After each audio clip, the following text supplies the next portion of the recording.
Jesús Murillo Caram supuestamente desafió a las familias de los 43 normalistas de Ayotzinapa desde la comodidad de su propia casa.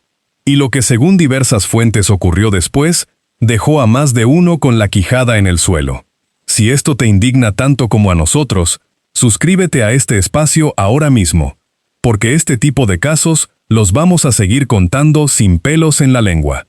Según información que circula en medios y en declaraciones públicas de los familiares de los desaparecidos, el hombre que supuestamente fue uno de los arquitectos de la llamada verdad histórica en el caso Ayotzinapa, estaría durmiendo en su propia cama, con vigilancia de la Guardia Nacional en la puerta, mientras las madres y los padres de esos 43 jóvenes siguen esperando respuestas reales después de más de un más perturbador. Antes de entrar de lleno al asunto, hay que poner otro tema encima de la mesa, porque tiene todo que ver con lo que estamos viendo en México y en América Latina. Según fuentes cercanas al gobierno, Andy López Beltrán, hijo del expresidente Andrés Manuel López Obrador, supuestamente recibió una amenaza velada de parte de funcionarios del gobierno de Donald Trump después de que circulara públicamente una carta firmada por él en la que, según se reportó, cuestionaba directamente las acciones de Marco Rubio y de Christopher Landau. La respuesta de esos funcionarios, de acuerdo con lo que se publicó en redes sociales y medios independientes, fue burlarse abiertamente. Un funcionario de alto rango vinculado a la política exterior de Estados Unidos supuestamente publicó en su cuenta oficial algo que se interpretó como una amenaza disfrazada de burla, invitando a Andy a rellenar sus palomitas porque supuestamente lo que vendría después sería peor. Así, con esa clase de lenguaje, según se documentó públicamente, operan hoy quienes se autonombran diplomáticos de la primera potencia mundial. Y mientras tanto, en este país, hay un exprocurador que supuestamente duerme en su casa con escolta pagada por el Estado mexicano. Si todavía no te has suscrito a este espacio, este es exactamente el momento de hacerlo, porque lo que sigue sobre Murillo Caram va a dejarte sin palabras.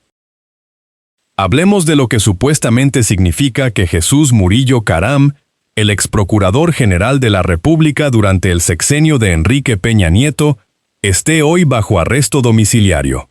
Según información reportada por medios de comunicación y confirmada por la propia Fiscalía General de la República, Murillo Caram fue vinculado a proceso, entre otras cosas, por el delito de desaparición forzada en el caso de los 43 normalistas de Ayotzinapa.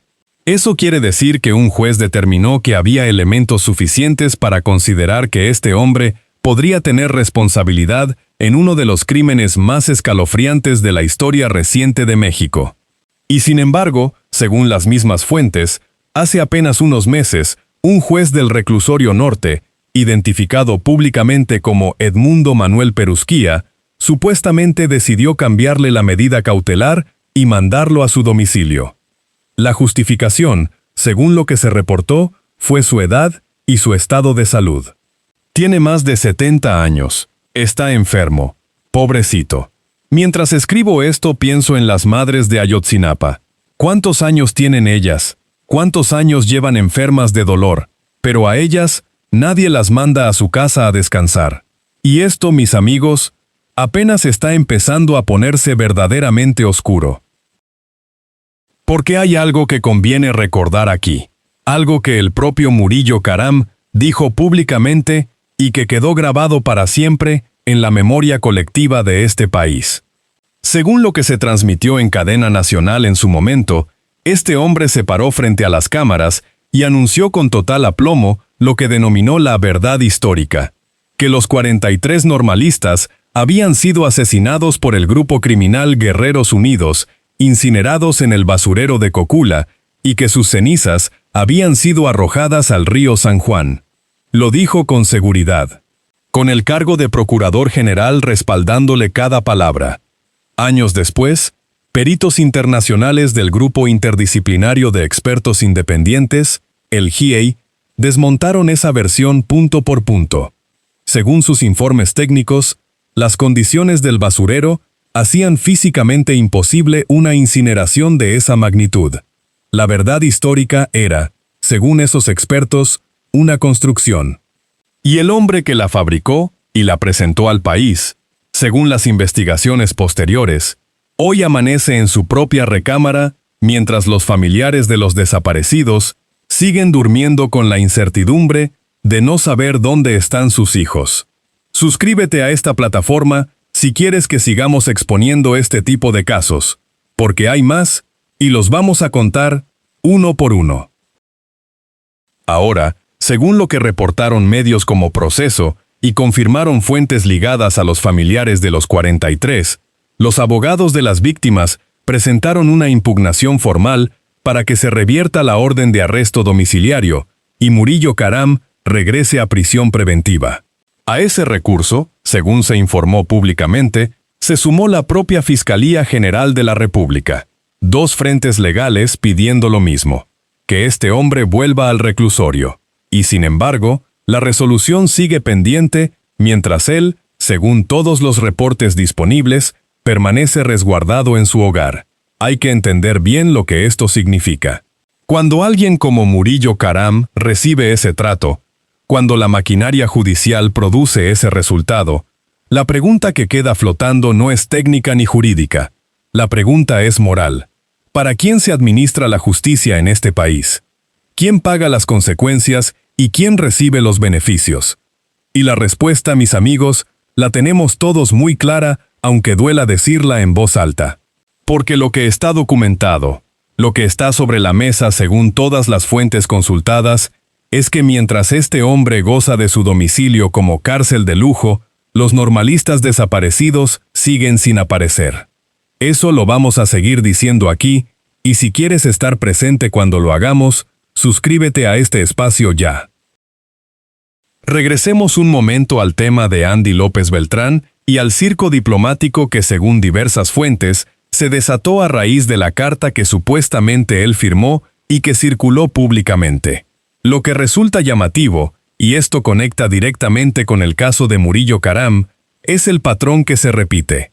Por un lado, según lo reportado, funcionarios del gobierno de Estados Unidos como Christopher Landau y Marco Rubio supuestamente quitaron la visa a Andy López Beltrán y reaccionaron con burlas públicas a su carta.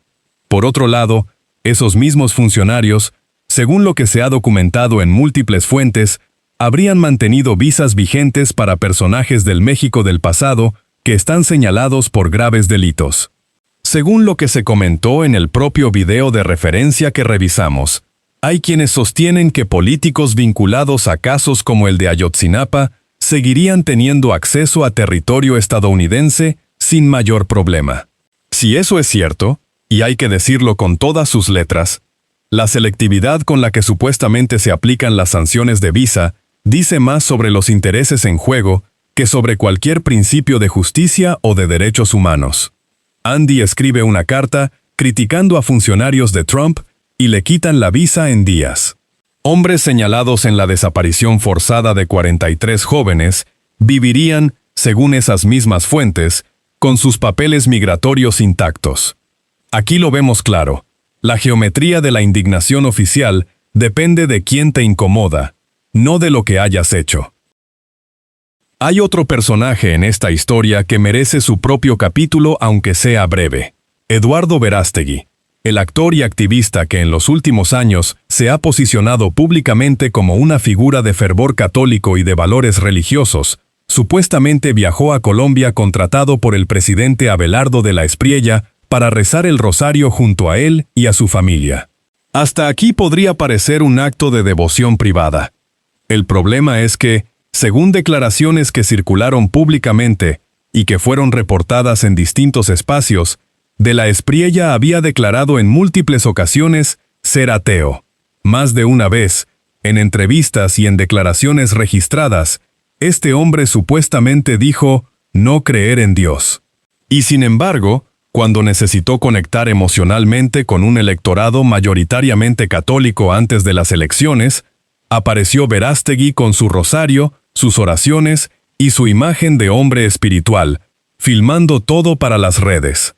El mismo Verástegui que, según lo que se documentó, publicó imágenes burlándose de Andy López Beltrán en el contexto de la carta y que etiquetó a Trump, a Rubio y a Landau como si festejara que a un mexicano le quitaran un documento migratorio.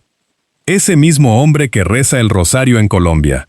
Esa hipocresía tiene nombre, tiene cara y tiene precio de contratación.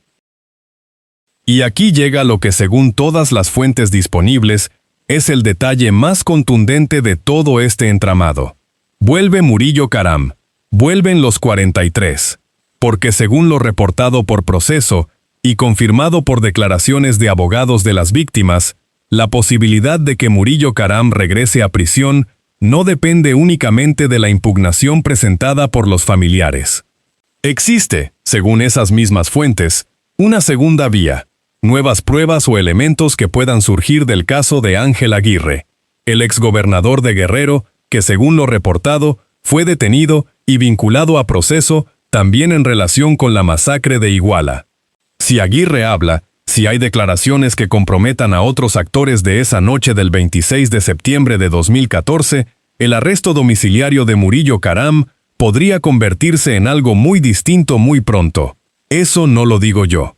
Lo dicen quienes llevan años siguiendo este caso desde dentro. Y esa posibilidad, esa rendija de justicia todavía abierta, es lo que hace que la impugnación presentada tenga un peso que va mucho más allá de lo procesal. Suscríbete a este espacio si no quieres perderte lo que venga cuando ese caso se mueva, porque cuando se mueva, va a mover muchas otras cosas. Las reacciones a todo esto siguieron un guión perfectamente predecible. Según lo que se reportó, medios considerados afines al bloque opositor o al esquema mediático tradicional supuestamente minimizaron o ignoraron la noticia de la impugnación contra el arresto domiciliario de Murillo Karam. Al mismo tiempo, según la misma línea de cobertura, el caso de la carta de Andy López Beltrán fue presentado en esos mismos espacios no como un acto de defensa de la soberanía mexicana ante presiones externas, sino como una provocación innecesaria. La misma semana, los mismos micrófonos, versiones completamente distintas de la realidad dependiendo de a quién le conviene qué. Eso no es periodismo, eso es servicio, y quienes lo ejercen saben perfectamente lo que están haciendo. Cuando nuestra presidenta Claudia Sheinbaum mencionó a los gobiernos del pasado durante sus giras, señalando lo que supuestamente se hizo mal durante el llamado periodo neoliberal de 1982 a 2018, los mismos espacios que callaron sobre Murillo Karam se indignaron.